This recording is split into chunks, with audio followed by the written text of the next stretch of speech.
सूर्य की किरणें, जो कभी जीवनदायिनी और स्पष्ट थी, अब केवल एक धूमिल स्मृति मात्र रह गई थी। राम और लक्ष्मण दंडकारण्य के उस हिस्से में प्रवेश कर चुके थे जिसे वन भी त्याग चुका था। यह जंगल का हृदय नहीं, उसका सड़ता हुआ अंधकारमय अंतःस्थल था। सीता की खोज एक जलती हुई मशाल की भांति उनके हृदयों में धधक रही थी, उन्हें उस पथ पर आगे बढ़ा रही थी जहां कोई भी जीवित प्राणी जाने का साहस नहीं करता। उनके पैरों के नीचे की भूमि नरम नहीं थी, ये सूखी टूटी हुई पत्तियों की एक मोटी, कई युगों पुरानी परत थी जो हर पग के साथ एक सूखी, सरसराहट भरी चीख, चरमराहट पैदा करती थी। और यही एकमात्र ध्वनि थी। यहां पक्षियों का कलरव नहीं था, कोई मृग की पुकार नहीं, कोई मयूर का नृत्य नहीं, भंवरों का गुंजन तक नहीं। ये एक ऐसा मौन था जो कानों को चीर देता था, एक ऐसा शून्य जो अपनी उपस्थिति से चिल्लाता था। ये शांति नहीं, ये जीवन का पूर्ण अभाव था। वायु, वो भी भिन्न थी। वो बहती नहीं थी, वो रुकी हुई थी, भारी और चिपचिपी। उसमें एक सड़ांध दुर्गंध व्याप्त थी, मीठी और तीखी, जैसे हजारों फूल एक साथ सड़ गए हों।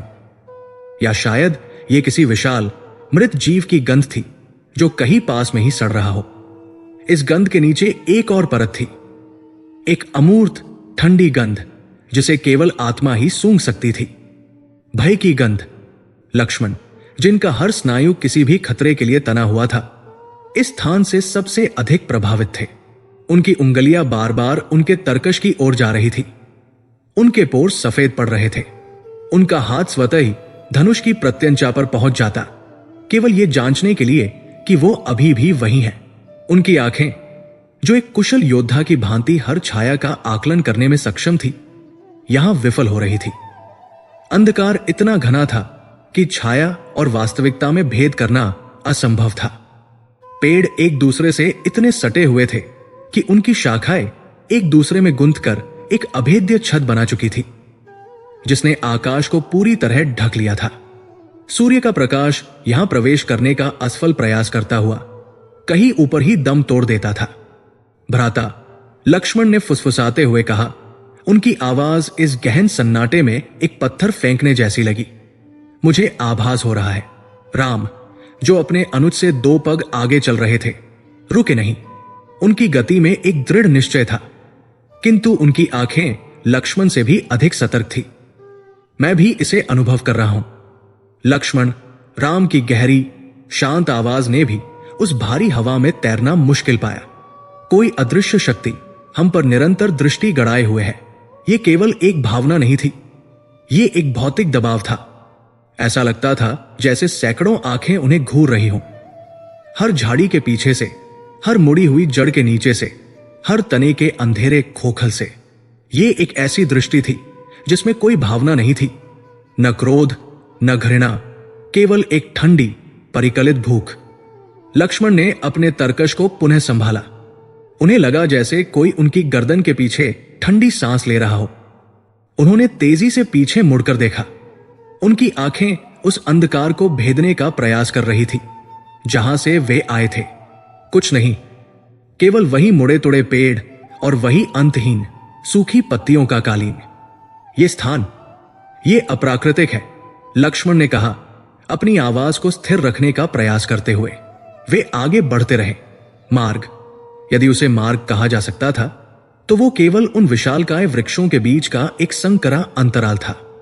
जमीन अब बदल रही थी। सूखी पत्तियों के नीचे अब कुछ और था, कुछ कठोर और नुकीला। लक्ष्मण का पैर किसी चीज से टकराया और वे लगभग गिर पड़े। उन्होंने नीचे देखा, अपने पैर के पास से पत्तियों को हटाया। वो एक हड्डी थी। ये किसी छोटे जानवर की हड्डी नहीं थी, ये विशाल थी, किसी हाथी या शायद किसी विशालकाय महिष, गौर के पैर की हड्डी जैसी मोटी, और ये टूटी हुई थी। किसी शिकारी द्वारा तोड़ी हुई नहीं, बल्कि किसी ऐसी वस्तु द्वारा कुचली हुई जिसकी शक्ति अकल्पनीय थी। हड्डी के किनारे नुकीले थे, जैसे उसे 2 विशाल चट्टानों के बीच पीस दिया गया हो। राम उनके पास आकर घुटनों के बल बैठ गए। उन्होंने उस अस्थिखंड को नहीं छुआ, केवल उसका निरीक्षण किया। उनकी उंगलियों ने पास की जमीन को टटोला। उन्हें और भी मिले, टूटी हुई पसलियों के टुकड़े, एक विशाल खोपड़ी का हिस्सा, सब कुछ उसी बर्बरता से तोड़ा मरोड़ा गया था। यह किसी एक जीव का काम नहीं है, राम ने कहा। उनकी आंखें आसपास के घने जंगल का आकलन कर रही थी। यह किसी झुंड का भी काम नहीं है। वे खड़े हुए और कुछ ही पग आगे वे एक छोटे से खुले स्थान पर पहुंचे, और जो उन्होंने वहां देखा उसने उनके रोये खड़े कर दिए। ये एक वधस्थली थी, एक कब्रिस्तान, जानवरों के कंकालों का एक ढेर जो शायद वर्षों में जमा हुआ था। हिरण, जंगली सुअर, भालू और कुछ ऐसे भी जिनकी खोपड़ियां इतनी विचित्र थी कि उन्होंने पहले कभी नहीं देखी थी। सब कुछ एक दूसरे में उलझा हुआ, टूटा हुआ, कुचला हुआ। यहां कोई मांस नहीं था, केवल सूखी, पीली पड़ चुकी हड्डियां थी, जिन्हें किसी विशालकाय वस्तु ने कुचल कर फेंक दिया हो। हवा में सड़न की गंध अब असहनीय रूप से तीव्र हो गई थी। यह स्पष्ट था कि जो भी इस वन में रहता था वो शिकार आनंद के लिए नहीं, बल्कि शुद्ध विनाश के लिए करता था। लक्ष्मण ने अपने धनुष पर बाण चढ़ा लिया। उनकी सांसें तेज चल रही थी। यह भय नहीं था, यह उस घृणित शक्ति के प्रति एक योद्धा का रोष था। कौन हो सकता है ये, भ्राता? राम की दृष्टि उस विनाश के ढेर से हटकर ऊपर उस घनी छतरी की ओर उठी, जहां से कोई प्रकाश नहीं आ रहा था। उनका मुखमंडल शांत था, किंतु उनकी आंखों में एक प्राचीन ज्ञान का भार था। वे इस प्रकार की बुराई को पहचानते थे। लक्ष्मण, राम की आवाज गंभीर और दृढ़ थी, जैसे वे कोई आदेश दे रहे हो। यह भूमि किसी असुर से अभिशप्त है। यह किसी साधारण जंगली जानवर का क्षेत्र नहीं है। यह किसी ऐसी वस्तु का घर है जिसे अंधकार से ही शक्ति मिलती है। सावधान रहना। राम के शब्द हवा में ही जम गए। जैसे ही उन्होंने ये कहा, वन का मौन और भी गहरा हो गया। अब पत्तियों की चरमराहट भी बंद हो गई थी। ऐसा लगा जैसे पूरा जंगल, वो अदृश्य शक्ति, वो अज्ञात शिकारी, सब उनकी बातें सुन रहे थे। उन्होंने उस भयावह स्थल को पीछे छोड़ा। उनके हृदय सीता की चिंता से और भी भारी हो गए थे। क्या वह भी इस मार्ग से गुजरी होगी? क्या उस राक्षस ने उन्हें इस चीज के हवाले कर दिया होगा? इस विचार की पीड़ा किसी भी भौतिक घाव से अधिक गहरी थी। वे अब और भी घने हिस्से में प्रवेश कर रहे थे। मार्ग, जो पहले ही संकरा था, अब एक सुरंग जैसा लगने लगा था। दोनों ओर के पेड़ इतने पास आ गए थे कि उनकी शाखाएं एक दूसरे से लिपटकर एक कंटीली दीवार बना रही थी। जमीन दलदली होने लगी थी। उनके पैर अब सूखी पत्तियों में नहीं, बल्कि एक ठंडे चिपचिपे कीचड़ में धंस रहे थे। हवा में अब सड़न के साथ साथ एक और गंध थी, ओजोन जैसी, जैसे बिजली कड़कने से ठीक पहले आती है। लेकिन यहां कोई तूफान नहीं था। लक्ष्मण को लगा कि वे एक जाल में फंस रहे हैं। यह एहसास इतना प्रबल था कि उन्होंने रुककर अपने पीछे देखा। उन्हें सहसा लगा जैसे वन स्वयं सिकुड़ गया हो, जैसे वे जिस मार्ग से आए थे वो उनके पीछे बंद हो रहा हो। पेड़ एक दूसरे के करीब आ रहे थे। रास्ता संकरा होता जा रहा था। यह एक भ्रम हो सकता था, इस विषाक्त हवा का असर, या फिर यह एक भयानक सच्चाई थी। भ्राता राम, वे पुकारने ही वाले थे, चेतावनी देने ही वाले थे। तभी यह हुआ। यह इतनी तेजी से हुआ कि लक्ष्मण की अनुभवी आंखें भी उसे पूरी तरह से देख नहीं पाई। उनके दाहिनी ओर कीचड़ और सड़ी हुई जड़ों के ढेर से, जो पहले उन्हें किसी गिरे हुए पेड़ का तना लगा था, कुछ हिला।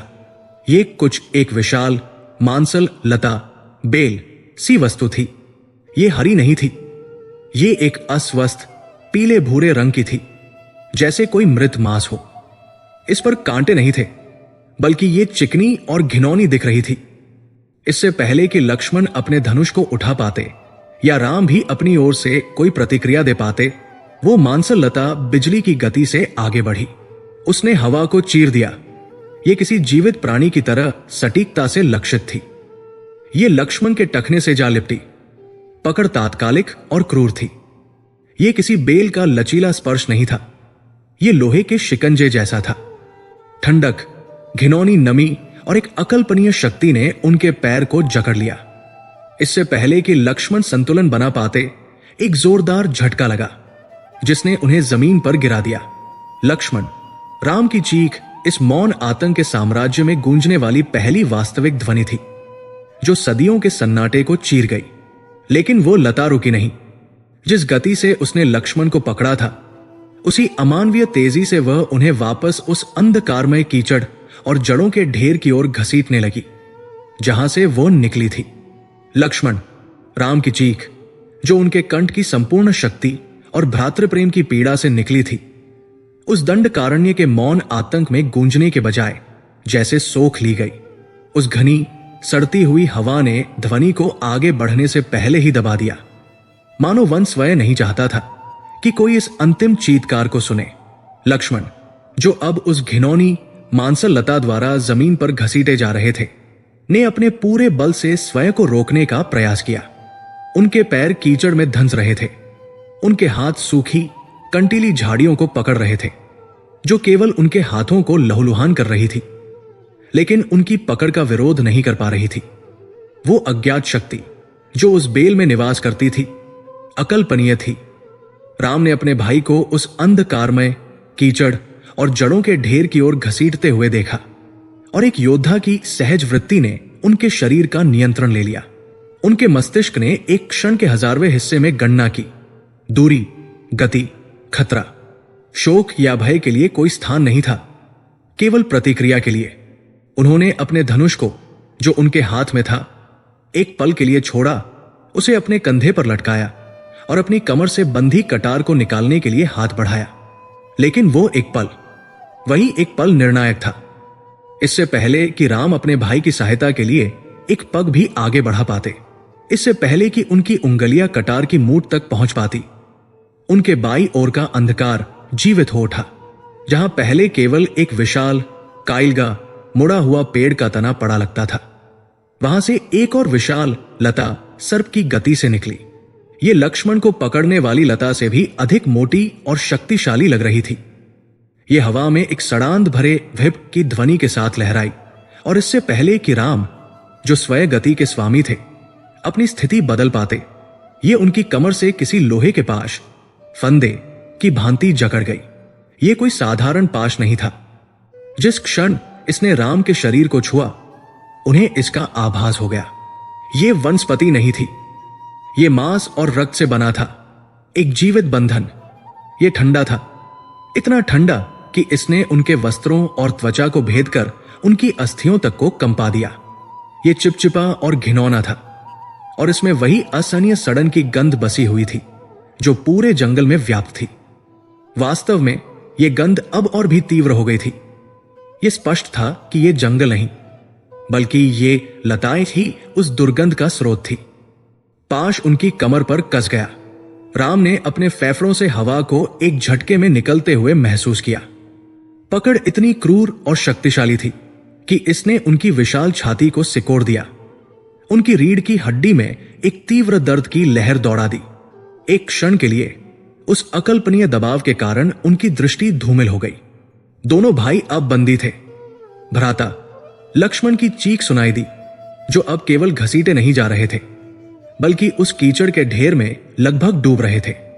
राम ने स्वयं को संभाला। उनका शरीर, जो दिव्य प्रशिक्षण और तपस्या से तपा हुआ था, ने उस प्रारंभिक आघात का प्रतिरोध किया। उन्होंने अपने पैरों को जमीन पर जमाया, अपनी एड़ी को सूखी कठोर धरती में गाड़ दिया। उनकी मांसपेशियां उस अमानवीय बंधन के विरुद्ध तन गई। एक क्षण के लिए वो अजेय शक्ति जिसने उन्हें जकड़ा था, राम के दृढ़ निश्चय से टकराई। खिंचाव बंद हो गया। राम भले ही जकड़े हुए थे, पर वे अब एक लंगर बन गए थे। लक्ष्मण, संघर्ष करो, राम ने अपनी दबी हुई सांसों के बीच से कहा। किंतु यह पाश साधारण नहीं था। यह केवल शक्तिशाली नहीं था, यह बुद्धिमान भी था।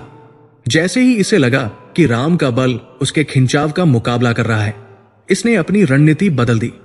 यह खिंच नहीं रहा था, यह अब सिकुड़ रहा था। राम को लगा जैसे कोई विशालकाय अजगर उन्हें अपनी कुंडली में पीस रहा हो।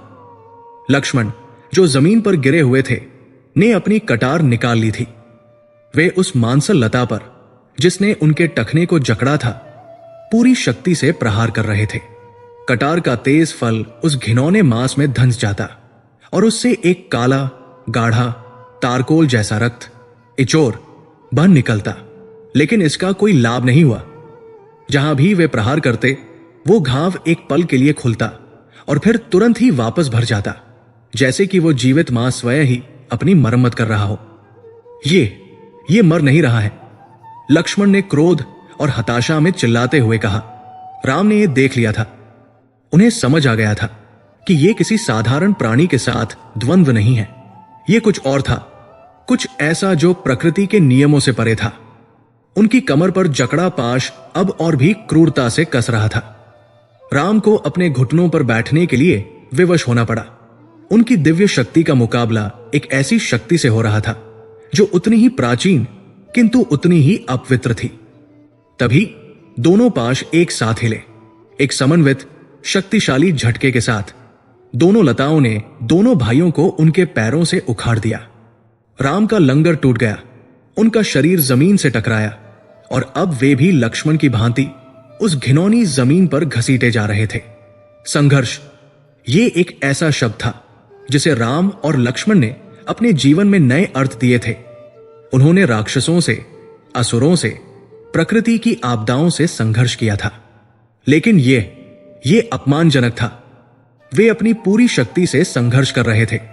लक्ष्मण, जो पीठ के बल घसीटे जा रहे थे, ने अपने दोनों हाथों से उस लता को पकड़ लिया और उसे अपने पैर से दूर करने की कोशिश की, लेकिन वो टस से मस नहीं हुई। राम ने अपने शरीर को मोड़ने की कोशिश की, अपने पैरों को किसी पेड़ के तने या चट्टान पर अड़ाने का प्रयास किया, लेकिन वो पाश उन्हें कोई अवसर नहीं दे रहा था। वो उन्हें कीचड़, टूटी हुई हड्डियों जो अब हर जगह बिखरी थी और कंटीली झाड़ियों के ऊपर से घसीट रहा था। उनके वस्त्र फट रहे थे, उनकी त्वचा छिल रही थी, लेकिन उस मांसल पाश की पकड़ में कोई ढिलाई नहीं आई। ये अमानवीय रूप से शक्तिशाली था। ये दो सबसे शक्तिशाली योद्धाओं को ऐसे घसीट रहा था जैसे वे कपड़े की दो गुड़ियां मात्र हों। तभी राम को एक अवसर दिखा।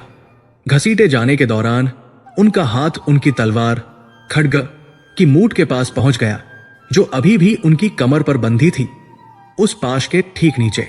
ये एक जोखिम था। तलवार निकालने के लिए उन्हें एक हाथ से उस पाश को ढीला करना होगा जो उन्हें पीस रहा था। उन्होंने अपनी सारी चेतना को एकाग्र किया। लक्ष्मण, मेरी ओर देखो, उन्होंने आदेश दिया। लक्ष्मण ने, जो अब लगभग उस कीचड़ के ढेर में पहुंच चुके थे जहां से वो लता निकली थी, अपने भाई की ओर देखा। राम ने एक गहरी सांस ली, अपने फेफड़ों में बची खुची हवा भरी और अपने पेट की मांसपेशियों को सिकोड़ लिया, जिससे उन्हें उस पाश और अपने शरीर के बीच एक क्षणिक मिलीमीटर मात्र का स्थान मिला। उसी क्षण उनकी उंगलियां बिजली की गति से चली। उन्होंने अपनी दिव्य खड्ग को उसकी म्यान से मुक्त कर दिया। तलवार एक चमकदार चाप में बाहर निकली। राम ने उस मांसल भुजा पर, जो उनकी कमर को जकड़े हुए थी, अपनी पूरी शक्ति, अपने पूरे क्रोध और अपने दिव्य सार के साथ प्रहार किया। तलवार का किनारा, जो स्वयं ब्रह्मा के तेज से युक्त था, उस अपवित्र मां से टकराया। एक तीखी अमानवीय चीख जंगल में गूंज उठी। यह ध्वनि उन लताओं से नहीं, बल्कि कहीं दूर जंगल के हृदय से आई थी। काला इचोर एक फवारे की तरह फूटा। खड्ग ने उस मांसल भुजा को एक ही झटके में काट दिया। एक पल के लिए राम मुक्त हो गए। उनकी कमर से दबाव हट गया। वो कटी हुई लता एक मरे हुए सांप की तरह जमीन पर गिरकर छटटाने लगी। भ्राता, लक्ष्मण ने आशा में पुकारा। राम उठे। उनके शरीर में दर्द था, लेकिन उनकी आंखों में एक नई ज्वाला थी। उन्होंने अपनी खड्ग उठाई लक्ष्मण को मुक्त कराने के लिए, लेकिन वो वही जम गए जो उन्होंने देखा। उसने उनके युद्ध ठोर हृदय में भी एक सिहरन दौड़ा दी। वो कटी हुई लता जो जमीन पर छटटा रही थी, मरी नहीं थी। उसके कटे हुए सिरे से, जहां से राम की खड्ग गुजरी थी, सैकड़ों छोटे कीड़े जैसे मांसल रेशे, टेंटिकल्स निकल आए। वे हवा में ऐसे लहराए जैसे वे कुछ ढूंढ रहे हों। और वो मुख्य लता, जो अभी भी राम के शरीर से लिपटी हुई थी, हालांकि अब कटी हुई थी, उसका दूसरा सिरा भी उसी तरह जीवित हो उठा। इससे पहले कि राम दूसरा प्रहार कर पाते, वे दोनों कटे हुए हिस्से एक दूसरे की ओर बढ़े और एक घिनौने उलझे हुए मांस के पिंड में पुनः जुड़ गए। 1 सेकंड से भी कम समय में वो पाश फिर से एक हो गया। वो मांसल भुजा करते ही पुनः जुड़ गई थी। राम ने अविश्वास में अपनी खंड को देखा। ये एक मायावी जाल था। नहीं, राम ने फुसफुसाया, ये कोई प्राणी नहीं था जिसे वे मार सकते थे। ये एक अभिशाप था, एक जीवित माया। और अब उस पाश में कोई दया नहीं बची थी। जैसे कि अपने स्वामी पर हुए प्रहार से क्रोधित होकर वो पुनः राम की कमर से लिपट गया। इस बार इतनी क्रूरता से कि राम की पसलियों के चटकने की ध्वनि उस सन्नाटे में स्पष्ट सुनाई दी। राम पीड़ा से करा उठे और वापस जमीन पर गिर पड़े। उनकी खड्ग उनके हाथ से छूटकर कुछ दूर जा गिरी। अब कोई संघर्ष नहीं बचा था। उन्हें समझ आ गया था कि वे किसी साधारण शत्रु के चंगुल में नहीं हैं। उनकी शक्ति, उनके अस्त्र, उनकी युद्ध कला, यहां सब व्यर्थ था। वे एक ऐसे जाल में फंस गए थे जो भौतिक नियमों से परे था। दोनों पाश अब उन्हें एक ही दिशा में घसीट रहे थे। वे उस कीचड़ के ढेर से गुजरे जहां से लक्ष्मण को पकड़ा गया था।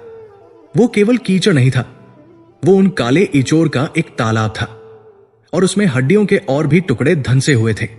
ऐसा लगता था कि वे एक विशालकाय शिकारी की मांद के प्रवेश द्वार पर थे। जंगल और भी घना और अंधकारमय होता गया। पेड़ अब इतने पास पास थे कि राम और लक्ष्मण के शरीर उनसे टकराते हुए, छिलते हुए जा रहे थे। ऐसा लगता था कि पेड़ भी उस मायावी शिकारी के साथी थे। वे उन्हें आगे बढ़ने में मदद कर रहे थे, उन्हें सही रास्ते पर धकेल रहे थे। घसीटे जाने की ये यात्रा अंतहीन लग रही थी। समय का कोई अर्थ नहीं रह गया था। केवल दर्द, अंधकार और उस घिनौनी पकड़ का एहसास था। फिर अंधकार और भी गहरा हो गया। पेड़ों का झुंड अचानक समाप्त हो गया। वे एक छोटे से गोलाकार खुले स्थान पर पहुंचे। लेकिन यह कोई राहत की बात नहीं थी। यह खुला स्थान पेड़ों के प्राकृतिक रूप से न होने के कारण नहीं बना था। ऐसा लगता था जैसे यहां कुछ भी उगने से डरता था। जमीन बंजर थी, केवल काली गीली चट्टान थी। और उनके सामने वो था। पहले तो ये एक अंधकारमय गुफा लगी जो एक छोटी पहाड़ी के किनारे खुदी हुई थी। एक काला दांतेदार मुहाना जो उन्हें अपनी ओर बुला रहा था। पाश उन्हें सीधे उसी की ओर ले जा रहे थे। लेकिन जैसे जैसे वे करीब आते गए, राम को एहसास हुआ कि कुछ गलत था। यह कोई गुफा नहीं थी। जिस पहाड़ी में यह गुफा थी वो चट्टान की नहीं बनी थी। वो एक अलग ही पदार्थ की थी। वो काली और चमड़े जैसी दिख रही थी। और राम अपनी तीक्ष्ण दृष्टि से यह देख सकते थे कि वो बहुत धीमी लयबद्ध गति से हिल रही थी, जैसे वो सांस ले रही हो। और वो गुफा का मुहाना, वो दांतेदार था, हां, लेकिन वे चट्टाने नहीं थी। वे दांत थे, विशाल, पीले, टूटे हुए दांत जो एक विशालकाय जबड़े के हिस्से थे। ये किसी विशालकाय प्राणी के मुख की ओर ले जा रहा था। वे लताएं, वे पाश उस प्राणी के शरीर का ही हिस्सा थे। शायद उसकी जीभ या उसके शिकार को पकड़ने वाले अंग जो जंगल में दूर तक फैले हुए थे। अब वे उस मुख के बिल्कुल किनारे पर थे। उस गुफा के भीतर से एक असहनीय, गर्म, सड़ी हुई भाप आ रही थी जो उन्हें अब तक महसूस हुई किसी भी दुर्गंध से 1000 गुना बदतर थी। यह मृत्यु की अंतिम सांस थी। पाश ढीले नहीं पड़े। वे उन्हें उस अंधकारमय मुख के अंदर, उस अंतहीन गले के नीचे धकेलने लगे। लक्ष्मण, जो राम से कुछ इंच की दूरी पर घसीटे जा रहे थे, ने अपने शरीर को मोड़ा। उनका चेहरा कीचड़, रक्त और उस काले इचोर से सना हुआ था। उनका कवच टूट चुका था, उनके बाल उलझे हुए थे। उन्होंने अपने भाई की ओर देखा। राम ने भी उनकी ओर देखा। राम का मुकुट गिर चुका था। उनके दिव्य वस्त्र फटकर चिथड़े हो गए थे। उनकी खड्ग पीछे छूट गई थी। वे एक दूसरे को देखते हैं। लक्ष्मण की आंखों में भय नहीं था, केवल एक जलता हुआ प्रश्न था। एक ऐसा प्रश्न जो एक भाई दूसरे से तब पूछता है जब सारे शब्द व्यर्थ हो जाते हैं। और राम की आंखों में पीड़ा थी। अपने भाई को इस स्थिति में लाने की पीड़ा, सीता को खोने की पीड़ा, और अब इस घिनौने, अकल्पनीय अंत का सामना करने की पीड़ा। उनकी यात्रा, उनका धर्म, उनकी प्रतिज्ञाएं, क्या सब कुछ इस अंधकारमय सांस लेते हुए गर्त में समाप्त हो जाना था? पाश उन्हें अंदर खींच रहे थे। अंधकार ने उनके पैरों को निगल लिया, फिर उनकी कमर को। राम और लक्ष्मण ने एक दूसरे को देखना जारी रखा जब तक कि वो अंतिम घिनौना अंधकार उन दोनों पर छा नहीं गया। क्या ये उनकी यात्रा का अंत है? अंधकार, ये अंधकार जिसने राम और लक्ष्मण को अपने आगोश में ले लिया था, वो किसी गुफा या रात्रि का अंधकार नहीं था। ये एक गाढ़ा, जैविक और जीवंत अंधकार था। ये गीला और गर्म था, और इसमें वो असहनीय दुर्गंध भरी थी जो अब उनके नथुनों को जला रही थी। वे लताएं, वे अमानवीय पाश उन्हें उस सांस लेते हुए गर्द के मुहाने से, जिसे उन्होंने पहले गुफा समझा था, अंदर की ओर खींच चुके थे। एक क्षण के लिए दोनों भाइयों को लगा कि वे किसी विशालकाय सर्प के गले से नीचे उतर रहे हैं। उनके चारों ओर की दीवारें मांसल थी, वे सिकुड़ती और फैलती थी, उन्हें और भी गहराई में धकेलने के लिए। कीचड़ और काले इचोर रक्त का मिश्रण उनके शरीरों पर लिपट गया था। उनका दम घोंट रहा था। लक्ष्मण ने अपनी अंतिम शक्ति के साथ संघर्ष करने का प्रयास किया, अपने शरीर को उस घिनौनी पकड़ के विरुद्ध मोड़ने की कोशिश की, लेकिन वह मायावी पाश अब और भी क्रूरता से कस गया था, मानो उनकी पसलियों को एक एक करके तोड़ने का इरादा हो। राम शांत थे, किंतु ये एक योद्धा की शांति नहीं थी। ये उस सत्य को स्वीकार करने की शांति थी कि उनका भौतिक बल यहां पूर्णतः निष्प्रभावी हो चुका था। उनकी खड्ग, जो अनगिनत असुरों का काल बनी थी, बाहर कीचड़ में पड़ी थी।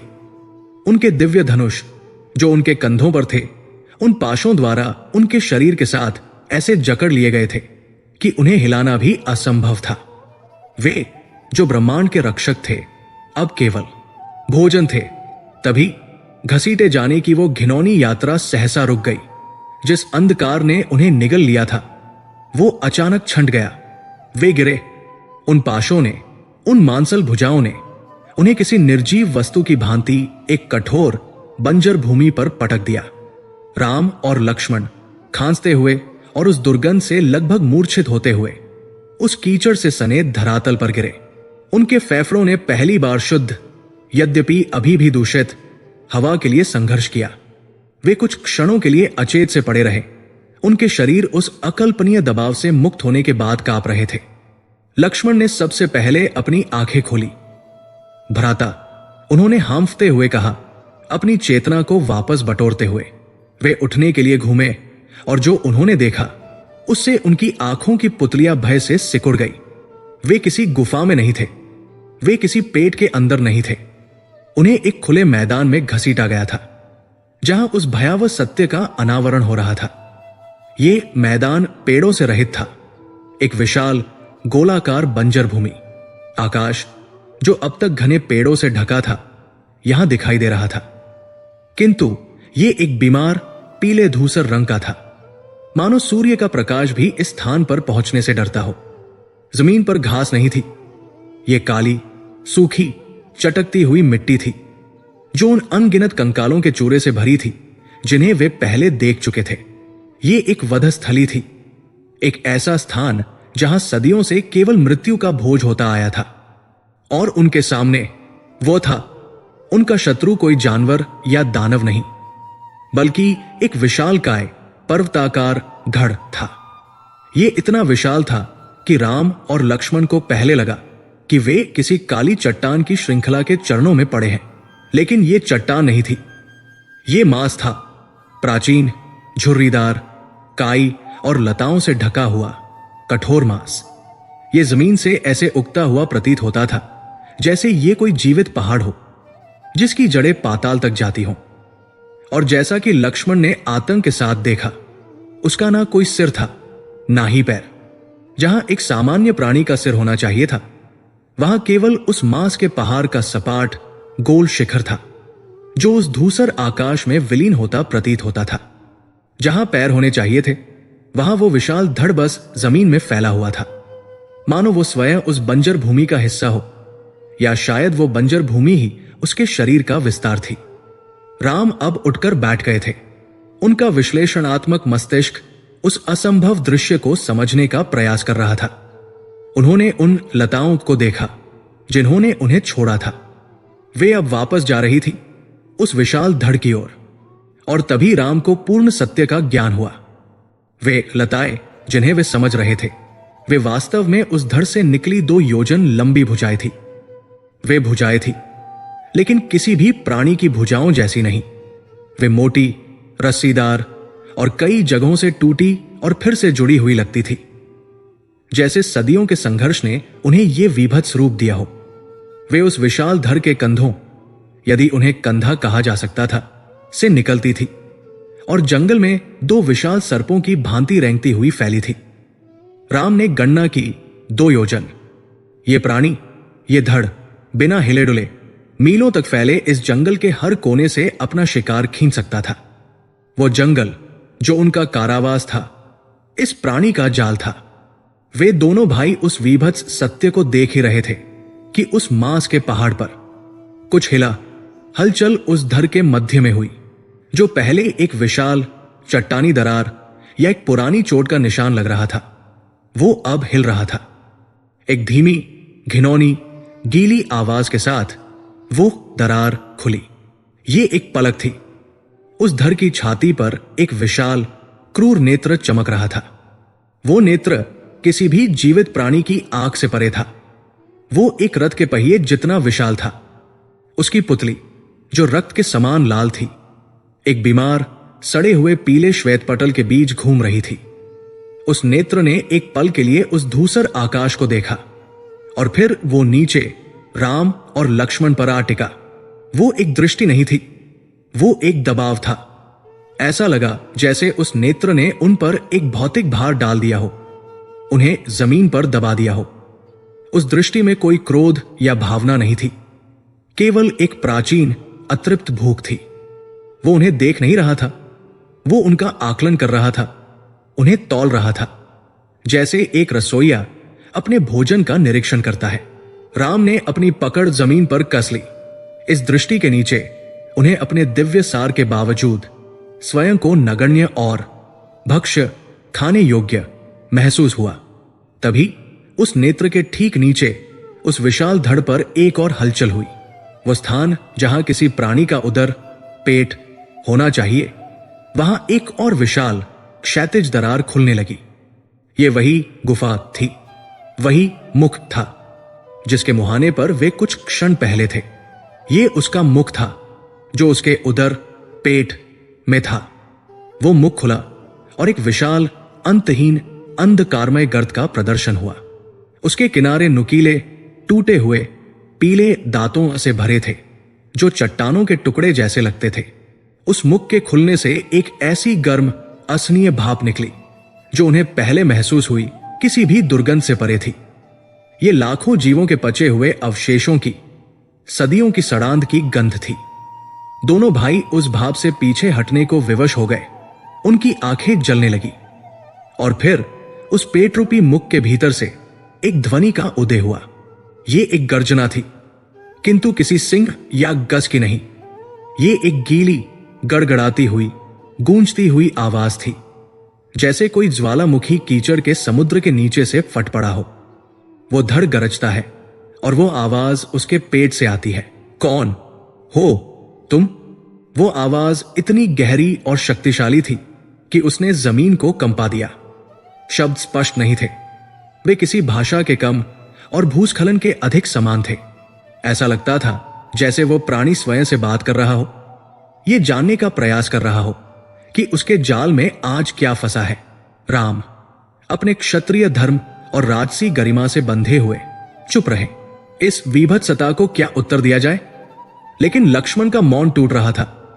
यह भय नहीं था जो उन्हें खाए जा रहा था, यह क्रोध था, शुद्ध जलता हुआ रोष। वो विशाल नेत्र एक बार फिर घुमा, शायद उनके मौन से चकित होकर। कौन हो तुम? उस पेटरूपी मुख से आवाज फिर गूंजी, इस बार और भी तीव्र। मेरे भोजन बनने का सौभाग्य किसे मिला है? सौभाग्य, इस एक शब्द ने लक्ष्मण के भीतर के क्षोभ को प्रज्वलित कर दिया। वे अयोध्या के राजकुमार, शेषनाग के अवतार, अपने भाई के रक्षक, और ये वीभत्स आकारहीन मांस का टुकड़ा उन्हें भोजन कह रहा था। दुष्ट! लक्ष्मण चिल्लाए। उनकी आवाज उस बंजर मैदान में पतली और व्यर्थ लगी। वे उठ खड़े हुए। उनके हाथ उनकी कमर पर बंधी खाली म्यान को टटोल रहे थे, जहां उनकी कटार होनी चाहिए थी। हम अयोध्या के राजकुमार हैं, रघुकुल के वंशज। तेरी मृत्यु। उस धड़ से एक और ध्वनि निकली, एक घिनौनी गड़गड़ाहट भरी ध्वनि जो शायद उसकी हंसी थी। वो विशाल नेत्र लक्ष्मण पर केंद्रित हो गया, मानो एक छोटे शोर मचाते कीड़े को देख रहा हो। और फिर वे भुजाएं, जो अब तक उस धर के पास आराम कर रही थी, फिर से हरकत में आई। इससे पहले कि राम लक्ष्मण को रोक पाते, वे दोनों मांसल पाश, वे योजन लंबी भुजाएं बिजली की गति से आगे बढ़ी। उन्होंने हवा को चीर दिया। इस बार वे जमीन पर नहीं थी। वे उठीन और दोनों भाइयों को, जो अब खड़े थे, उनकी छाती और कमर से एक बार फिर जकड़ लिया। पकड़ पहले से भी अधिक क्रूर थी।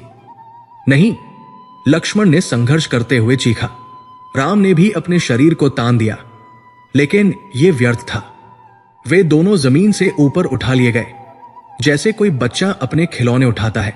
वो कबंध धड़ उन्हें अपने पेट रूपी मुख के निकट लाता है। वे अब हवा में लटक रहे थे, उस विशाल एकलौते नेत्र के ठीक सामने। वे उस नेत्र की गहराई में रक्त वाहिकाओं के जाल को देख सकते थे। वे उस विभत्स मुख के किनारे पर लटक रहे थे। उस मुख से निकलती गर्म दुर्गंधयुक्त सांसें दोनों भाइयों को झुलसा देती है। ये केवल भाप नहीं थी, ये एक ऐसी ऊष्मा थी जिसमें एक पाचक डाइजेस्टिव शक्ति थी। राम को लगा कि उनके वस्त्र पिघलने लगे हैं, उनकी त्वचा पर फफोले पड़ने लगे हैं। ये एक असनीय पीड़ा थी। लक्ष्मण अपनी असहाय अवस्था पर क्रोधित होते हैं। उनका चेहरा लाल पड़ गया था, उनकी नसें तंग गई थी। वे उस मांसल भुजा को अपने नखों से खरोंच रहे थे, उसे काटने का प्रयास कर रहे थे, लेकिन वो मांस लोहे से भी अधिक कठोर था। छोड़ दो कायर, वे गरज रहे थे। अगर तुझमें साहस है तो शस्त्रों से लड़। ये माया क्यों? लेकिन वो धड़ केवल उन्हें देखता रहा, उस एकलौते क्रूर नेत्र से। राम अपने भाई के क्रोध को देख रहे थे और वे अपनी पीड़ा को भूल गए। वे उस स्थिति की भयावता को समझ रहे थे। उनकी सारी तपस्या, उनके सारे अस्त्र शस्त्र, उनका सारा ज्ञान इस प्राचीन मौलिक भूख के सामने शून्य हो गया था। वे दोनों मृत्यु के इतने निकट कभी नहीं थे। उन्होंने रावण की सेनाओं का सामना करने की कल्पना की थी, भयंकर राक्षसों से युद्ध करने की सोची थी, लेकिन इस तरह एक अनाम आकारहीन मांस के पहाड़ द्वारा भोजन की तरह निगला जाना, यह एक ऐसा अंत था जिसकी उन्होंने कभी कल्पना भी नहीं की थी। वो पेटरूपी मुख और भी चौड़ा खुल गया, उन दोनों को निगलने के लिए तैयार। उस धड़ की गड़गड़ाहट भरी हंसी अब उस मुख के भीतर से गूंज रही थी। राम ने अपनी आंखें बंद नहीं की। उन्होंने उस विभत्स नेत्र में सीधे देखा। यदि यह अंत था तो वे एक राजा की भांति इसका सामना करेंगे। लक्ष्मण किनारे लक्ष्मण ने संघर्ष करना बंद कर दिया था। उनका क्रोध अब एक ठंडे केंद्रित निश्चय में बदल गया था। वे अपने भाई की ओर मुड़े। भ्राता, उन्होंने उस दुर्गंध और भाप के बीच से कहा, मुझे क्षमा करें। राम कुछ कह पाते इससे पहले ही वो विशाल भुजा जिसने उन्हें पकड़ रखा था हिली और उन्हें उस अंतहीन अंधकारमय गर्त की ओर, उस निश्चित मृत्यु की ओर नीचे ले जाने लगी। मृत्यु की गर्म सड़ती हुई सांस। ये कोई उपमा नहीं थी, ये एक क्रूर झुलसा देने वाली वास्तविकता थी। राम और लक्ष्मण उस विशाल पर्वताकार धड़ की घिनौनी पकड़ में हवा में लटके हुए थे। वे उस विभत्स पेटरूपी मुख के मुहाने पर थे, जो अब उन्हें निगलने के लिए पूरी तरह खुल चुका था। उस गर्त से निकलती असनीय ऊष्मा और दुर्गंध एक भौतिक आक्रमण थी। ये उनके नथुनों को जला रही थी, उनकी आंखों से पानी निकाल रही थी और उनकी त्वचा पर फफोले डाल रही थी। कबंध का पाश, वे 2 योजन लंबी मांसल भुजाएं अब केवल उन्हें पकड़े हुए नहीं थी, वे उन्हें पीस रही थी। ये एक ऐसा दबाव था जो हड्डियों को तोड़ने के लिए, जीवन को कुचलने के लिए ही बना था। यह असहायता की एक ऐसी स्थिति थी जिसे दोनों धनुर्धर भाइयों ने अपने स्वप्न में भी नहीं सोचा था। उनके दिव्य धनुष, शारंग और वैष्णव, जो देवताओं के वरदान थे और जिन्होंने अनगिनत युद्धों का निर्णय किया था, अभी भी उनके कंधों पर थे, किंतु वे व्यर्थ थे। वे मांसल पाश उनकी छाती और पीठ पर इतने क्रूरता से लिपटे हुए थे कि उनके हाथ अपने धनुष तक 1 इंच भी नहीं पहुंच पा रहे थे। उनके तरकश, जो दिव्य बाणों से भरे थे, उनकी पीठ पर पहुंच से बाहर थे। वे योद्धा, जो अपनी युद्ध कला पर गर्व करते थे, अब केवल मांस के 2 टुकड़े थे, जो एक प्राचीन भूखे प्राणी के भोज की प्रतीक्षा कर रहे थे। लक्ष्मण, जिनका शरीर क्रोध और व्यर्थ के संघर्ष से कांप रहा था, ने उस घिनौनी भुजा को अपने नखों से खरोंचने का प्रयास किया। उन्होंने उसे अपने दांतों से काटने की कोशिश की, लेकिन वो मांस जो कटने पर पुनः जुड़ जाता था, अब पकड़ में लोहे से भी अधिक कठोर था। हर प्रयास, हर संघर्ष केवल उस पाश को और अधिक कसने के लिए उकसाता था। किंतु राम का संघर्ष भिन्न था। उनका शरीर, जो तपस्या और युद्ध से तपा हुआ था, उस अकल्पनीय पीड़ा को सहन कर रहा था। उनकी पसलियां, जो पहले ही चटक चुकी थी, अब टूटने के कगार पर थी। उनकी सांसें छोटी और दबी हुई थी, लेकिन उनके मन में इस भौतिक दर्द का कोई स्थान नहीं था। राम के मन में क्षण भर को सीता का विचार आया। उनका मुख, जो वियोग की पीड़ा के बावजूद सदा उनके हृदय में प्रदीप्त रहता था। उनकी आंखें, जो उन पर पूर्ण विश्वास के साथ टिकी थी। उनका वचन, जो उन्होंने अपने पिता को और फिर सीता को दिया था, उनकी रक्षा का। यदि वे यहां मारे गए, ये विचार ही उनके लिए मृत्यु से अधिक पीड़ादायक था। यदि वे आज इस विभत्स प्राणी के उदर में समा गए, तो सीता को कौन ढूंढेगा? वो असहाय रावण के चंगुल में अपने रक्षकों की प्रतीक्षा कर रही होगी, वो प्रतीक्षा जो कभी समाप्त नहीं होगी। उनका नाम राम, जो धर्म और आशा का प्रतीक था, एक अपूर्ण प्रतिज्ञा का, एक विफलता का पर्याय बन जाएगा। ये पीड़ा, ये मानसिक यंत्रणा कबंध की उस गर्म पाचक भाव से लाख गुना अधिक झुलसाने वाली थी। उन्होंने उस विशाल, एकलौते, क्रूर नेत्र में सीधे देखा, जो उन्हें बिना किसी भावना के घूर रहा था। मुझे खा लो, राम ने अपने मन में उस प्राणी से कहा, लेकिन इस विचार की पीड़ा से मुझे मुक्त कर दो। तभी उस धड़ ने अपनी पकड़ को समायोजित किया। कबंध उन्हें उठाने लगता है, उन्हें अपने मुख में डालने के लिए। दोनों भाइयों को लगा कि वे एक खाई के ऊपर उठाए जा रहे हैं। वे अब उस मुख के ठीक ऊपर थे। नीचे उस अंधकारमय गर्त की गहराई में राम को घिनौनी पाचक अम्लों की एक झील जैसी झलक दिखी, जो किसी भी वस्तु को गला देने के लिए उबल रही थी। उस धड़ की गड़गड़ाहट भरी हंसी, जो उसके पेट से आ रही थी, अब एक विजय की गर्जना में बदल गई थी। यह अंत था, इतना घिनौना, इतना अपमानजनक, इतना व्यर्थ। लक्ष्मण ने यह देखा। उन्होंने उस उबलते हुए गर्त को देखा। उन्होंने अपने भाई के मुख पर क्षण भर के लिए आई उस गहरी, अवर्णनीय पीड़ा को देखा। वो पीड़ा जो शारीरिक नहीं थी। और लक्ष्मण का धैर्य टूट गया। यह भय का टूटना नहीं था, यह उनके क्षत्रिय धर्म का, उनके भ्रातृप्रेम का अंतिम विस्फोटक उद्घोष था। भ्राताश्री! लक्ष्मण की चीख उस बंजर मैदान में एक वज्रपात की तरह गूंजी। ये एक साधारण पुकार नहीं थी, ये उनके अस्तित्व की, उनकी आत्मा की पूरी शक्ति से निकली एक दहाड़ थी। हम ऐसे असहाय होकर नहीं मर सकते। उनकी आवाज, जो पीड़ा और क्रोध से फटी हुई थी, ने उस विभत्स प्राणी की गड़गड़ाहट को भी एक पल के लिए दबा दिया। वो विशाल नेत्र, जो अब तक भाव शून्य था, आश्चर्य में थोड़ा सिकुड़ा। कोई मार्ग अवश्य होगा। ये एक आशा नहीं थी, ये एक आदेश था। ये ब्रह्मांड के नियमों को एक चुनौती थी। ये लक्ष्मण का अपने भाई, अपने ईश्वर, अपने स्वामी से अंतिम आह्वान था कि वे राम बने। ये चीख, इस चीख ने राम को उनकी उस आत्म पीड़ा की गहराई से बाहर खींच लिया। इसने सीता की स्मृति को एक पल के लिए पीछे धकेल दिया और उन्हें उस वर्तमान क्षण की क्रूर वास्तविकता में वापस ला खड़ा किया। उनका भाई, जो उनका सबसे निष्ठावान भक्त था, जो उनके लिए अपने प्राणों से अधिक प्रिय था, वो अभी भी लड़ रहा था। वो अभी भी उनमें विश्वास कर रहा था। वे राम अपने भाई के विश्वास को कैसे तोड़ सकते थे? ठीक उसी क्षण जब वे मृत्यु के मुख में समाने ही वाले थे, जब उस गर्त की पहली लपटें उनके पैरों को छूने ही वाली थी, राम की दृष्टि घूमी। उन्होंने लक्ष्मण की ओर नहीं देखा, उन्होंने उस विशाल नेत्र को नहीं देखा, उन्होंने उस अंधकारमय मुख को नहीं देखा। उनकी दृष्टि अपने ही शरीर पर पड़ी जो उस मांसल भुजा में जकड़ा हुआ था। उनकी दृष्टि अपने दाहिने हाथ पर पड़ी जो उस पाश द्वारा उनकी छाती पर बलपूर्वक दबाया गया था, और उनकी दृष्टि अपने खड्ग पर पड़ी जो अभी भी उनके हाथ में था। पूरे संघर्ष के दौरान घसीटे जाने से लेकर उठाए जाने तक और अब मृत्यु के द्वार तक उन्होंने अपनी तलवार नहीं छोड़ी थी। एक योद्धा का अंतिम सहारा, उनकी उंगलियां जो अब रक्तीन और सफेद पड़ चुकी थी, उसकी मूठ पर एक अमानवीय पकड़ के साथ जमी हुई थी। वो खड्ग जो उनके शरीर के साथ ही उस पाश में जकड़ गया था, अब भी वही था।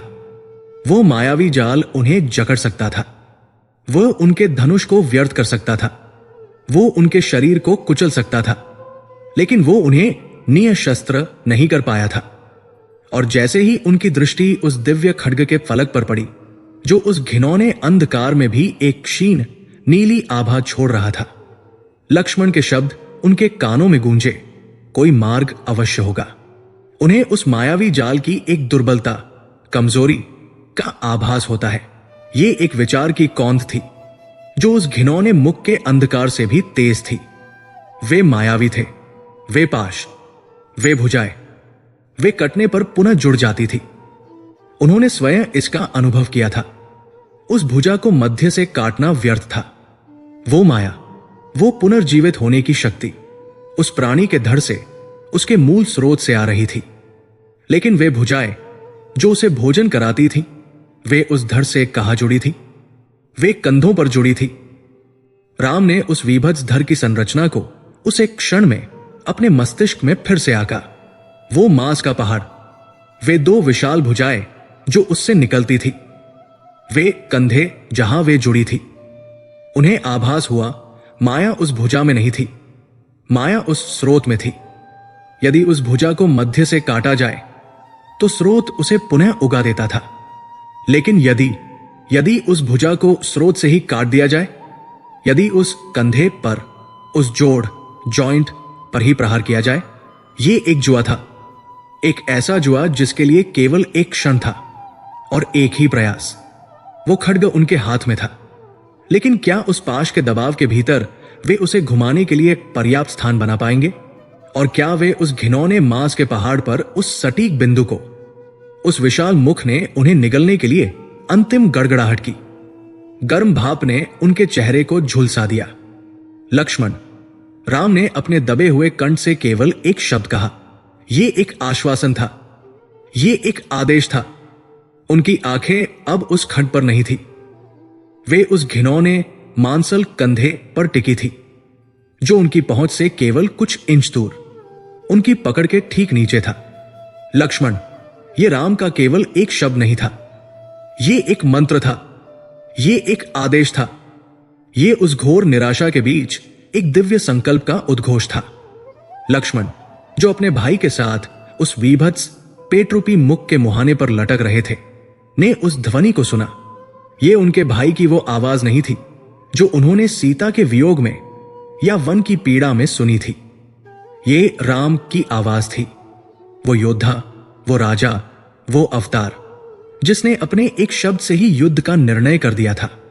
उस एक क्षण में जब मृत्यु की गर्म पाचक भाप उनके पैरों को झुलसा रही थी और नीचे उबलते हुए अम्ल का गर्त उन्हें निगलने की प्रतीक्षा कर रहा था, लक्ष्मण का सारा क्रोध, सारी पीड़ा, सारा रोष एक बिंदु पर केंद्रित हो गया। उन्होंने अपने भाई की ओर देखा। राम का मुखमंडल, जो क्षण भर पहले सीता की स्मृति में पीड़ा से विकृत हो गया था, अब एक शांत अमानवीय ज्वाला से प्रदीप्त था। उनकी आंखें, वे आंखें अब उस विभत्स मुख या उस एकलौते क्रूर नेत्र को नहीं देख रही थी। राम लक्ष्मण को संकेत करते हैं। उनकी दृष्टि अपनी दाहिनी ओर उस घिनौने मांसल कंधे पर टिकी थी, वो स्थान जहां वो योजन लंबी भुजा उस पर्वताकार धड़ से जुड़ती थी। फिर राम की दृष्टि एक पल के लिए घूमी और लक्ष्मण की ओर, उनके कंधे के जोड़ पर जा टिकी। लक्ष्मण को किसी और शब्द की आवश्यकता नहीं थी। वे समझ जाते हैं। उन्हें उस मायावी जाल की दुर्बलता का, उस अभिशाप की कुंजी का आभास हो गया था। यह प्राणी, ये कबंध अपनी भुजाओं के माध्यम से जीवित था। उसकी शक्ति उसकी पुनर्जीवित होने की माया में थी, जो उसके धड़ से प्रवाहित होती थी। वे उस भुजा को मध्य में से 1000 बार भी काटते तो भी वो पुनः जुड़ जाती। लेकिन यदि उस भुजा को स्रोत से ही काट दिया जाए, यदि उस जोड़ को ही विदीर्ण कर दिया जाए जहां से वो माया प्रवाहित होती थी, वे समझ जाते हैं कि इस दानव का जीवन उसकी भुजाओं में ही निहित है। यदि भुजाएं कट जाए तो ये धड़, ये मांस का पहाड़ निष्क्रिय हो जाएगा। ये एक जुआ था जिसके लिए केवल एक क्षण था, और वो क्षण आ गया। वो विशाल एकलौता नेत्र जो उन्हें घूर रहा था, मानो उनके इस मूक संवाद से ऊब गया हो। उस पेटरूपी मुख से एक और घिनौनी गड़गड़ाहट भरी हंसी निकली, जो अब एक भूखी अधीर गुर्राहट में बदल गई थी। कबंध उन्हें अपने मुख में डालने के लिए जैसे ही थोड़ा नीचे झुकाता है, दोनों भाइयों को अवसर मिल जाता है। ये एक क्रूर निर्णायक गति थी।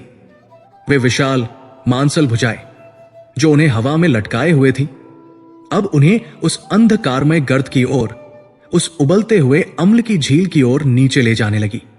गर्म भाप अब एक झुलसाने वाली आग में बदल गई। उनके वस्त्रों के किनारे सुलगने लगे, उनकी त्वचा पर फफोले तीव्र गति से उभरने लगे। लेकिन ये झुकाव, ये मृत्यु का आलिंगन, यही उनका एकमात्र अवसर था। जैसे ही वे नीचे झुके, वे उस वीभत्स धड़ के और भी निकट आ गए। वे अब उस मुख के ऊपर नहीं, बल्कि उसके किनारे पर उस मांस के पहाड़ से लगभग सटे हुए थे। और उनके लक्ष्य, वे कंधे के जोड़ जो पहले उनकी पहुंच से कुछ दूर थे, अब उनकी जकड़ी हुई भुजाओं के ठीक सामने थे। वे उन जोड़ों की घिनौनी झुर्रीदार त्वचा को, उन रबर जैसी मोटी नसों को देख सकते थे जो उस धड़ के भीतर से निकलकर उन भुजाओं में जा रही थी। राम की पकड़ उनके खड्ग पर, जो चमत्कारिक रूप से अब भी उनके हाथ में फंसा हुआ था, इतनी कस गई कि उनकी उंगलियों के पोर सफेद पड़ गए। और लक्ष्मण ने भी अपनी कटार, जिसे वे भूलवश खड्ग समझ रहे थे, नहीं छोड़ी थी। वो छोटी किंतु घातक असी छोटी तलवार उनके हाथ में भी उसी प्रकार जकड़ी हुई थी, उस मांसल पाश के दबाव के भीतर। जैसा कि नियति को मंजूर था, दोनों भाइयों के हाथों में उनके शस्त्र थे, भले ही वे उन्हें हिलाने में असमर्थ थे। अब या कभी नहीं। लक्ष्मण, प्रहार करो।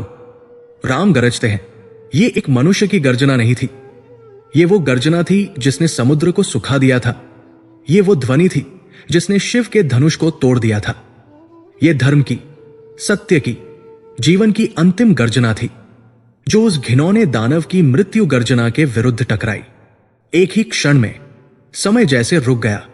राम, जो उस दानव की दाहिनी भुजा में जकड़े थे, ने अपने शरीर की समस्त दिव्य शक्ति को, अपने क्षत्रिय धर्म को और सीता को खोजने के अपने अटूट संकल्प को अपने उस एक हाथ में केंद्रित किया। लक्ष्मण, जो बाई भुजा में जकड़े थे, ने अपने समस्त क्रोध को, अपने भाई के प्रति अपनी असीम भक्ति को और उस घोर अपमान की ज्वाला को अपने उस एक हाथ में केंद्रित किया। वो विशाल मुख उन्हें निगलने के लिए अंतिम बार खुला, और एक ही क्षण में राम अपनी दाई भुजा पर और लक्ष्मण अपनी बाई भुजा पर पूरी शक्ति से खड्ग का प्रहार करते हैं। यह कोई साधारण प्रहार नहीं था। वे अपने हाथ नहीं हिला सकते थे। उन्हें अपने जकड़े हुए शरीर को, अपनी कमर को, अपने कंधों को उस अमानवीय पाश के विरुद्ध एक साथ, एक ही लय में, एक ही सटीक बिंदु पर मोड़ना था। राम का दिव्य खड्ग उस घिनौने मांसल कंधे के जोड़ में धंस गया। लक्ष्मण की कटार, जो शेषनाग के विष से कम घातक नहीं थी, उस दूसरे कंधे के जोड़ में विदीर्ण हो गई। कोई धातु का टकराना नहीं हुआ, केवल एक असहनीय गीली चीरने की ध्वनि हुई, जैसे दो विशाल प्राचीन वृक्षों को उनकी जड़ों सहित फाड़ दिया गया हो। उन जोड़ों से जहां दोनों भाइयों के शस्त्र धंसे थे, एक क्षण के लिए सन्नाटा पसरा, और फिर विस्फोट हुआ। काला तारकोल जैसा गर्म इचोर रक्त उन घावों से एक फव्वारे की तरह फूटा। वो इतना गर्म था कि उसने राम और लक्ष्मण को लगभग जला ही दिया होता, लेकिन उनके शस्त्रों के दिव्य तेज ने उन्हें एक पल के लिए बचा लिया। उन विशाल रबर जैसी नसों और टेंडन्स के टूटने की ध्वनि, जैसे किसी विशाल पुल के केबल एक एक करके टूट रहे हों, उस मैदान में गूंज उठी। दो विशाल भुजाएं कटकर, लेकिन वे गिरी नहीं। एक पल के लिए वे कटी हुई भुजाएं अपने शिकार को पकड़े हुए हवा में ही जम गई। उस दानव का विशाल एकलौता नेत्र, जो अब तक भूख से भरा था, एक क्षण के लिए अविश्वास और आश्चर्य में चौड़ा हो गया। उसे शायद सदियों में पहली बार दर्द का एहसास हुआ था। और फिर उस धड़ से एक चीख निकली। ये वो हृदय विदारक चीत्कार थी। ये उसके पेटरूपी मुख से नहीं आई, ये उस पूरे मांस के पहाड़ से निकली, हर रोम छिद्र से, हर झुर्री से। ये एक ऐसी ध्वनि थी जिसमें युगों की भूख, युगों का पाप और अब मृत्यु का अंतिम घोर आतंक भरा हुआ था। वो चीत्कार इतनी प्रबल थी कि उसने उस बंजर भूमि को कंपा दिया, और उस चीत्कार के साथ ही वे दो विशाल कटी हुई भुजाएं, जो अब केवल मांस के निर्जीव टुकड़े थी, अपनी पकड़ खोने लगी। राम और लक्ष्मण गिरे। वे उस उबलते हुए गर्त में नहीं गिरे, वे उस मांसल पाश से मुक्त होकर उस घिनौने काले रक्त में सने हुए उस वधस्थली की बंजर कंकालों से भरी भूमि पर आ गिरे।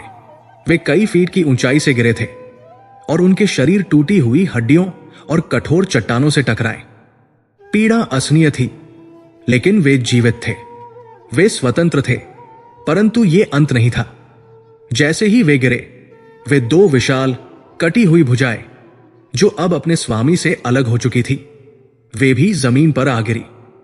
वे दो विशाल सर्पों की भांति गिरी, जिन्होंने उस बंजर भूमि पर गिरकर एक छोटा भूकंप हिला दिया, जिससे हड्डियों का चूरा हवा में उड़ गया। और वो विशाल धड़, वो धड़ जिसने अपनी दोनों भुजाएं खो दी थी, अब असहाय था। उसकी चीत्कार, जो पहले आतंक से भरी थी, अब एक करहाती हुई पीड़ा भरी ध्वनि में बदल गई थी। वो एकलौता नेत्र अब बंद हो रहा था, खुल रहा था, मानो वो अपने हथियारों को ढूंढने का व्यर्थ प्रयास कर रहा हो। वो मांस का पहाड़, वो कबंध, वो डगमगाया। वो अपने आधार पर, जहां वो जमीन से जुड़ा था, एक पल के लिए कांपा। वो बाईं ओर झुका, फिर दाईं ओर। उसे संभालने के लिए अब कोई भुजाएं नहीं थी। और फिर वो विशाल धड़, दंडकारण्य का वो मौन आतंक, वो सिरविहीन पैरविहीन विभत्सता, एक हृदय विदारक चीत्कार करता हुआ भूमि पर गिर पड़ता है। यह किसी पेड़ का गिरना नहीं था, यह एक पहाड़ का गिरना था। जब वो गिरा तो ऐसा लगा जैसे पृथ्वी का अंत हो गया हो। जमीन फट गई। जिस गर्त को उसने अपना मुख बनाया था, वो उसके अपने ही भार से दब गया, और उबलते हुए अम्ल की अंतिम फुहारें आकाश में उठकर उस धूसर बादल को भी जला गई।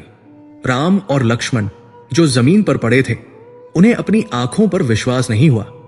उन्होंने केवल उस भूकंपीय झटके को महसूस किया, जिसने उन्हें जमीन पर कई फीट तक उछाल दिया। धूल, मिट्टी, हड्डियों का चूरा और उस दानव का काला रक्त, सब मिलकर एक ऐसा तूफान बन गए जिसने सूर्य के उस क्षीण प्रकाश को भी पूरी तरह ढक दिया। कोलाहल, और फिर कोलाहल शांत हो जाता है। एक एक करके चट्टानों के गिरने की अंतिम ध्वनियां शांत हुई। धूल के बादल धीरे धीरे बैठने लगे। उस उबलते हुए गर्त की अंतिम सिसकारी भी शांत हो गई। कबंध का धड़ निष्प्राण पड़ा है। वो मांस का पहाड़ अब केवल मांस का एक ढेर था। वो विशाल एकलौता नेत्र अब सदा के लिए बंद हो चुका था। वो पेटरूपी मुख, जो अब अपने ही भार से कुचला हुआ था, मौन था। दंडकारण्य में शायद सदियों में पहली बार वास्तविक शांति छाई थी। राम अपने घुटनों पर उठे। उनका शरीर पीड़ा से टूट रहा था। उनके दिव्य वस्त्र चिथड़े हो चुके थे। उनकी त्वचा उस घिनौने रक्त और अम्ल की भाप से जल चुकी थी। उन्होंने अपने खड्ग को देखा, जो अभी भी उनके हाथ में था। उसका फलक उस काले ईचोर से सना हुआ था। लक्ष्मण, उन्होंने हांफते हुए पुकारा। कुछ ही दूरी पर लक्ष्मण भी खांसते हुए उस मलबे के ढेर से उठे। वे भी उतने ही घायल थे, उतने ही थके हुए। उनकी कटार उनके हाथ से छूटकर पास ही पड़ी थी। दोनों भाइयों ने एक दूसरे को देखा। वे कुछ नहीं बोले, बोलने के लिए कुछ था ही नहीं। वे उस विनाश के बीच खड़े थे जो उन्होंने स्वयं किया था। वे उस मौन को देख रहे थे जो उनकी विजय का प्रतीक था। वे उस निष्प्राण धड़ के पास गए। अब उसमें कोई माया नहीं थी, कोई जीवन नहीं था। ये केवल एक लाश थी, एक विशाल, वीभत्स, अकल्पनीय लाश। राम ने अपने खड्ग को उस काले रक्त को पोंछने के लिए जमीन पर रगड़ा। शायद वे सोच रहे थे कि अब आगे क्या। सीता, पर तभी उस निष्प्राण धड़ से एक स्वर निकला। ये उस पेट्रूपी मुख से नहीं आया। ये उस गड़गड़ाहट भरी भूखी आवाज जैसा नहीं था। ये एक दिव्य किंतु वेदनापूर्ण स्वर था। ये इतना स्पष्ट, इतना मधुर और इतना मानवीय था कि दोनों भाई चौंक कर पीछे हट गए। ऐसा लगा जैसे वो स्वर उस मांस के ढेर से नहीं, बल्कि उसके ऊपर श्वेबिन तैर रही हवा से आ रहा हो। हे राजकुमारों, उस दिव्य स्वर ने उन्हें संबोधित किया। उसमें कोई क्रोध नहीं था, केवल एक गहरी, सदियों पुरानी थकान और एक असीम कृतज्ञता थी। राम और लक्ष्मण ने एक दूसरे को देखा। उनकी आंखों में अब भय नहीं, केवल घोर आश्चर्य था। वो स्वर फिर से गूंजा और इस बार उसमें एक पीड़ा भरी याचना थी।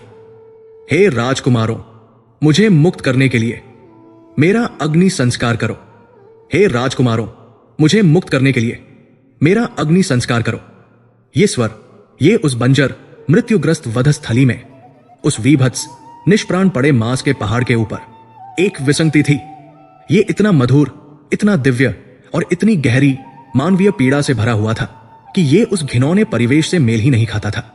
राम और लक्ष्मण, जो अभी अभी मृत्यु के जबड़ों से बचकर निकले थे, जिनके शरीर उस घिनौने काले इचोर, रक्त और अपनी ही पीड़ा से सने थे, वे उस ध्वनि को सुनकर जड़ हो गए।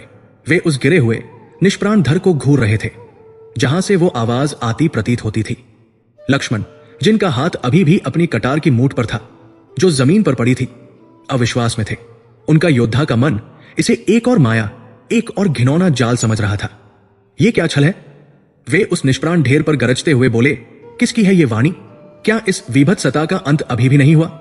शांत, लक्ष्मण, राम ने कहा। उनकी अपनी आवाज भी आश्चर्य और थकावट से भरी थी।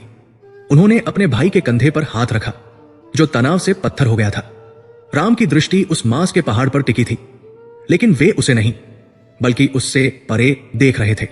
राम चकित थे। उनकी अंतरात्मा, जो सत्य को असत्य से भेद सकती थी, उन्हें बता रही थी कि यह कोई छल नहीं था, यह कोई असुर नहीं, अपितु कोई शापित आत्मा थी।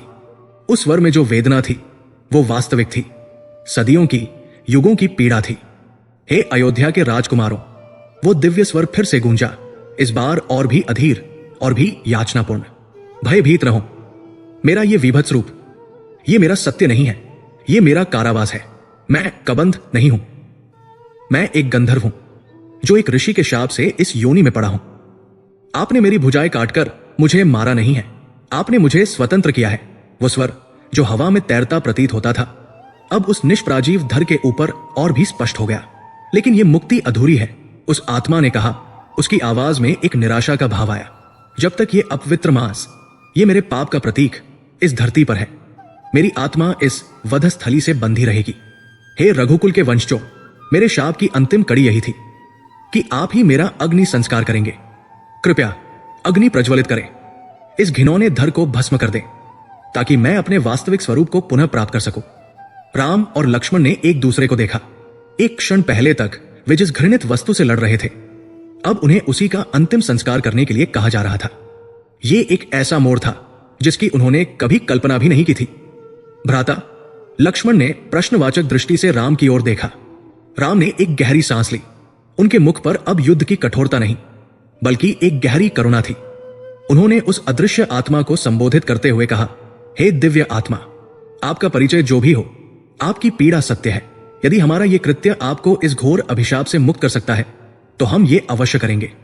वे तुरंत चिता, लकड़ियों का ढेर तैयार करते हैं। तुरंत कहना आसान था, किंतु यह कार्य अपने आप में एक और युद्ध था। वो धड़, वो मांस का पहाड़, वो इतना विशाल था कि किसी साधारण चिता पर उसे जलाना असंभव था। वो उस बंजर मैदान के एक बड़े हिस्से को घेरे हुए था, और जंगल, आसपास का जंगल, जो अब उस अदृश्य आतंक से मुक्त होकर थोड़ा कम भयावह लग रहा था, वो भी गीला और सड़ा हुआ था। लक्ष्मण, राम ने कहा, हमें सूखी लकड़ियों की आवश्यकता होगी, जितनी मिल सके। लक्ष्मण, जो अब अपने भाई के संकल्प को समझ चुके थे, ने अपनी कटार उठाई और उस घिनौने मरे हुए जंगल में प्रवेश कर गए। वे उस दानव के काले रक्त से सने थे, उनके घावों से रक्त रिस रहा था, लेकिन उनके भीतर एक नई ऊर्जा थी। वे अब विनाश के लिए नहीं, बल्कि मुक्ति के लिए कार्य कर रहे थे। वे घंटों तक परिश्रम करते रहे, उस मृतप्राय वन से सूखी टूटी हुई शाखाएं, गिरे हुए तने और वो सब कुछ जो अग्नि को पकड़ सकता था, लाकर उस विशाल धड़ के चारों ओर इकट्ठा करने लगे। राम ने भी अपनी दिव्य खड्ग का उपयोग उन विशाल कटी हुई भुजाओं को, जो स्वयं में किसी विशाल वृक्ष के तने से कम नहीं थी, घसीटकर उस मुख्य धड़ के पास लाने में किया। ये एक वीभत्स कार्य था। उन्हें उस घिनौने मांस के पहाड़ पर चढ़ना पड़ा, जो अभी भी गर्म और घिनौना था। उन्होंने उस मांस के ढेर के नीचे, उसके किनारों पर और जहां तक संभव हो सका उसके ऊपर लकड़ियों का एक विशाल ढेर खड़ा कर दिया। वो धूसर, बीमार आकाश अब शाम के नारंगी बैंगनी रंगों में बदल रहा था। जब उन्हें लगा कि लकड़ियां पर्याप्त है, तो राम उस चिता के सामने खड़े हुए। उन्होंने अपने तरकश से एक बाण निकाला, उसे अपने धनुष पर चढ़ाया और अपनी आंखों को मूंद कर एक क्षण के लिए अग्निदेव का आह्वान किया। फिर उन्होंने उस बाण को अपनी प्रत्यंचा से रगड़ा। एक दिव्य चिंगारी निकली, जो किसी साधारण घर्षण से उत्पन्न नहीं हुई थी, बल्कि राम के अपने तप के तेज से निकली थी। वो चिंगारी बाण के सिरे पर एक नीली लौ के रूप में प्रज्वलित हो गई। राम ने वो अग्निबाण उस विशाल चिता के हृदय में छोड़ा। जिस क्षण उस दिव्य अग्नि ने उन सूखी लकड़ियों और उस अपवित्र मांस को छुआ, एक मौन विस्फोट हुआ। अग्नि, ऐसी अग्नि उन्होंने पहले कभी नहीं देखी थी। वो साधारण पीली या लाल नहीं थी, वो एक तीव्र, शुद्ध, सफेद ज्वाला के रूप में भभकी। वो लकड़ियों को नहीं, मानो वो उस मांस में बसे शाप को जला रही हो। जैसे ही अग्नि उस मांसल धर को स्पर्श करती है, उसमें से एक अद्भुत प्रकाशमान गंधर्व प्रकट होता है। पहले तो केवल धुआं उठा, काला, दुर्गंधयुक्त, तारकोल जैसा धुआं, जो उस वीभत्स धर के जलने से निकल रहा था। वो उस शाप की अंतिम घिनौनी सांस थी।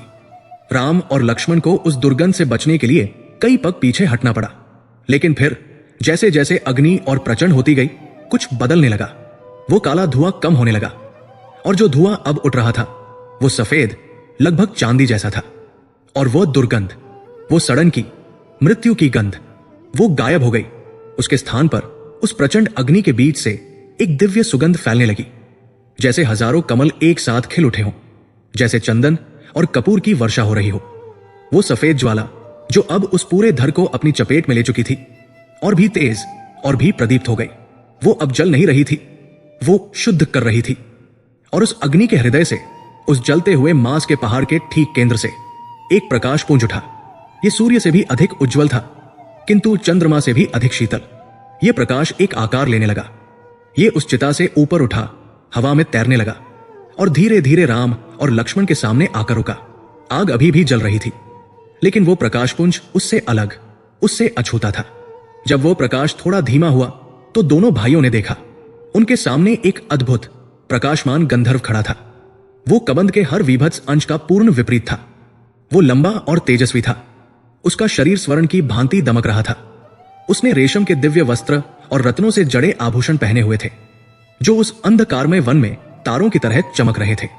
उसके लंबे काले केश उसकी पीठ पर लहरा रहे थे, और उसका मुखमंडल, वो इतना सुंदर, इतना शांत था कि उसे देखकर ही हृदय को शांति मिलती। उसके कंधों पर एक वीणा लटकी हुई थी। वो दनु नाम का गंधर्व था। उसने अपनी आंखें खोली, जो करुणा और एक असीम, अवर्णनीय कृतज्ञता से भरी थी। उसने अपने हाथ जोड़े और राम के चरणों में झुकने का प्रयास किया, लेकिन वो हवा में तैर रहा था, अभी भी उस भौतिक संसार से परे। उठो, हे दिव्य पुरुष, राम ने कहा। वे स्वयं इस रूपांतरण से अभिभूत थे। हमें अपना परिचय दे। ये सब क्या है? उस गंधर्व ने, जिसकी आंखों से आनंद के आंसू बह रहे थे, कहा, हे राम, हे लक्ष्मण, मैं दनु हूं, एक गंधर्व, जो कभी अपनी सुंदरता और अपने संगीत के लिए स्वर्ग में जाना जाता था। किंतु दनु ने कहा, और उसकी आवाज में सदियों का दर्द उभर आया, मुझे अपने रूप और अपनी शक्ति का अहंकार हो गया था। मैंने अपनी शक्तियों का दुरुपयोग किया। मैंने तपस्या में लीन ऋषियों का उपहास किया। एक दिन मैंने स्थूलशिरा नामक एक महान क्रोधी ऋषि को अपनी माया से भयभीत करने का प्रयास किया। वो चिता अब शांत हो चुकी थी। उस वीभत्स धर का कोई नामो निशान नहीं था। उसके स्थान पर केवल पवित्र सफेद भस्म राख का एक ढेर था, जो उस शुद्धिकरण का प्रमाण था। और दंडकारण्य, वो जंगल जो घंटों पहले तक एक मौन आतंक का साम्राज्य था, अब बदल चुका था। उस धूसर बीमार आकाश में अब तारे दिखाई देने लगे थे। हवा जो पहले सड़न और भय से भारी थी, अब शीतल और स्वच्छ थी। दूर, बहुत दूर, पहली बार एक पक्षी के चहचहाने की ध्वनि सुनाई दी। कबंध का जाल केवल एक बाधा नहीं था, वो सीता की खोज के लिए नियति द्वारा बिछाया गया एक मार्ग था। राम अपने भाई लक्ष्मण की ओर मुड़े। वे दोनों थके हुए थे, घायल थे और उस सफेद भस्म और काले रक्त के मिश्रण से सने हुए थे। लेकिन उनकी आंखों में अब कोई भ्रम नहीं था, कोई निराशा नहीं थी। राम ने दक्षिण पश्चिम की ओर देखा, उस दिशा में जहां ऋष्यमुख पर्वत था। राम और लक्ष्मण को अब अपनी दिशा मिल चुकी थी।